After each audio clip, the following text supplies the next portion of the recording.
Участка, как его зовут? Конопарев. Где? Вот. Косарев.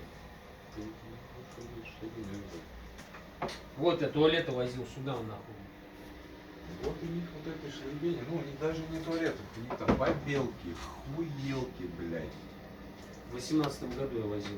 У них же эти... Я сохранил этот документ, ёпта, блядь. 6 лет хранил, блядь. Промежуточные ремонты и так далее. Ну, по кубатуре, может, вспомнишь кого-то?